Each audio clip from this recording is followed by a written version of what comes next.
Hi guys, कैसे हो? रोम गुरुजी पे आप सभी लोगों का स्वागत है। तो आज हम बात करने वाले हैं पोको F3 GT के बारे में। अब पोको F3 GT एक ऐसा डिवाइस है जिसके बारे में बहुत लोगों ने सुना है, बहुत लोगों ने पढ़ा है और अब ये फाइनली लॉन्च हो गया है। और लॉन्च में आपको एक चीज़ नोटिस हुई होगी कि इसकी जो प्राइसिंग है बहुत ज़्यादा डिफरेंट नहीं है नॉट से, बट थोड़ी कम है।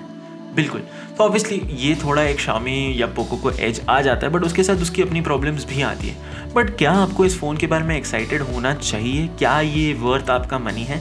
तो आज उसके बारे में जानेंगे।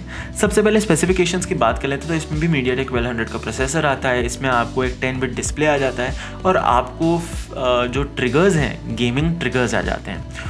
तो ये मेन पॉइंट्स हैं। मैं चार्जिंग के बारे में ज़्यादा बात नहीं करूँगा बिकॉज आई डोंट बिलीव कि ये एक बहुत बड़ी USP है या एक आपका फ़ोन बाइंग का डिसीजन इससे स्वे होना चाहिए।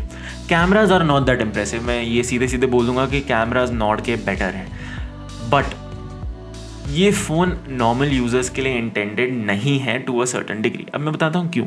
इसमें आपको कस्टमाइजेबल RGB लाइटिंग मिल जाती है, इसमें आपको फिजिकल गेमिंग ट्रिगर्स मिल जाते हैं और इसकी पूरी एडवर्टाइजिंग एक gaming centric point of view से करी गई है। क्या एक नॉर्मल यूज़र ने ये नहीं लेना चाहिए? नहीं, ऐसा कुछ नहीं। नॉर्मल यूज़र भी इसको लेके इसके परफॉर्मेंस के साथ काफ़ी हैप्पी होगा, बट इसका जो मेन इंटेंशन है, जो मेन टारगेट मार्केट है, वो गेमर्स हैं और उसी तरह से इसके एस्थेटिक्स और इसके फीचर्स डिज़ाइन किए गए हैं। एक gamer usually fast, well performing, cool phone चाहता है जिसमें उसको फिजिकल गेमिंग ट्रिगर्स मिल रहे हैं। He is more than happy.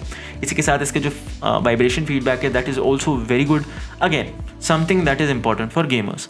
तो अब अगर आप एक गेमर हो तो पोको F3 GT आपके लिए एक नो नॉनसेंस चॉइस बन जाता है, राइट? बट इन गेमिंग वाले फैक्टर्स को साइड में रखते हुए क्या ये वर्थ द मनी है? तो यहाँ पे क्वेश्चन मेरा ये है कि क्या आपके लिए ये जो एक्स्ट्रा फीचर्स हैं ये मैटर करते हैं? मैं आपको ऑनेस्टली बताऊँ तो 10 बिट डिस्प्ले भी एक तरह से गिमिक है, क्योंकि 10 बिट डिस्प्ले का एक्चुअल एन्जॉय करने के लिए आपको एक बहुत हाई क्वालिटी पैनल लगता है। सिर्फ पैनल में 10 बिट होने से फ़ायदा नहीं होता, उसकी क्वालिटी भी मैटर करती है।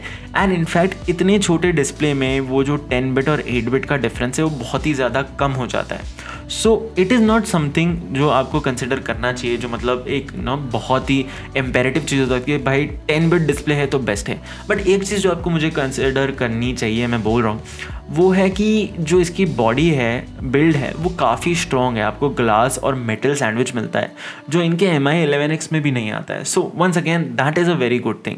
इसी के साथ इन जनरल आपको जो फीचर्स मिलते हैं, अगर आप गेमर नहीं हो तब भी फ़ोन कूलिंग ज़्यादा अच्छी है, वो एक बढ़िया चीज़ है। इसी के साथ 120 हर्ट्ज़ का रिफ्रेश रेट आ जाता है, वो भी बढ़िया है। बट अब क्वेश्चन ये आ जाता है कि इसमें MI UI है तो उसका क्या? ये बहुत ही ऑनेस्ट और रियलिस्टिक क्वेश्चन है कि MI UI है तो उसका क्या? बिकॉज MI UI की जो आप एक इन जनरल रेप्यूटेशन देखते हो वो उतनी अच्छी नहीं है।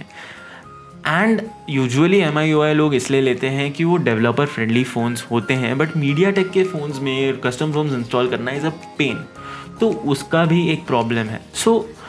इस केस में अगर मैं अपने पर्सनल एक्सपीरियंस में बताऊं तो MI UI 12.5 के साथ आपको बहुत ही बढ़िया एक्सपीरियंस आएगा, बिकॉज वो बहुत ही ज़्यादा स्मूथ है, बहुत ही बढ़िया है।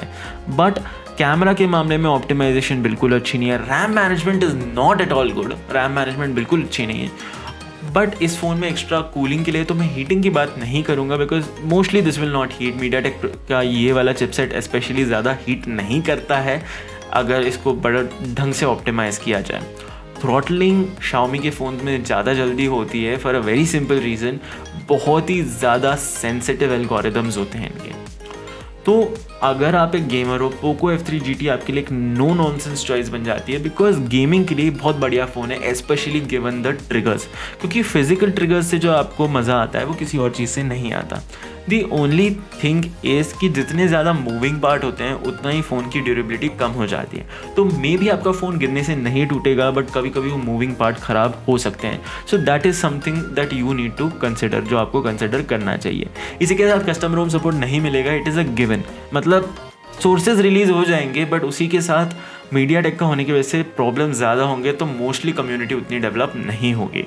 तो अगर आप एक गेमर हो ये नो नॉनसेंस चॉइस हो जाती है। बट अगर आप एक डे टू डे यूज़र हो एंड यू डोंट माइंड कि आप थोड़ा ज़्यादा प्रीमियम दो, तो फिर आप OnePlus Nord 2 ले सकते हो for a very simple reason कि अगर OS आपके लिए प्रायोरिटी है तो ऑब्वियसली ऑक्सीजन OS उतना आगे निकल जाता है। इवन विद द फैक्ट कि वो कलर OS के साथ अभी मर्ज हो गए हैं, तब भी ऑक्सीजन OS MIUI से वहाँ पे बेटर हो जाता है। बट इन जनरल अगर आपको MIUI से प्रॉब्लम नहीं है तो ये best value for money phone बन जाता है। सो आपके लिए बिल्कुल सिंप्लीफाई कर दूँ, गेमर हो, MIUI से प्रॉब्लम नहीं है, इन दोनों कैटेगरी में आते हो तो बिल्कुल ये खरीदो, बेस्ट वैल्यू फॉर मनी है। अगर गेमर नहीं हो और आपको MIUI पसंद नहीं है, नॉट टू खरीदो, बेस्ट कैटेगरी बन जाती है आपके लिए, ठीक है। सो इन दोनों फ़ोन में आई वुड सजेस्ट कि डिपेंडिंग ऑन आपका बेस क्या है, आपको क्या दिमाग में आ रहा है, राइट, कि आपको अगर बहुत गेमिंग करने वाले हो या आप परफॉर्मेंस से कंसर्न हो, आप जेन्युइनली परफॉर्मेंस से ज़्यादा कंसर्न हो, हीटिंग से ज़्यादा कंसर्न हो, तो फिर ये फ़ोन आपके लिए बहुत ही बढ़िया है। आई होप इस वीडियो से लोगों की मदद हुई होगी। अगर हुई होगी तो प्लीज़ लाइक, शेयर और सब्सक्राइब कर देना। आपसे मिलता हूँ अगले वाले में। This is Rom Guruji signing of.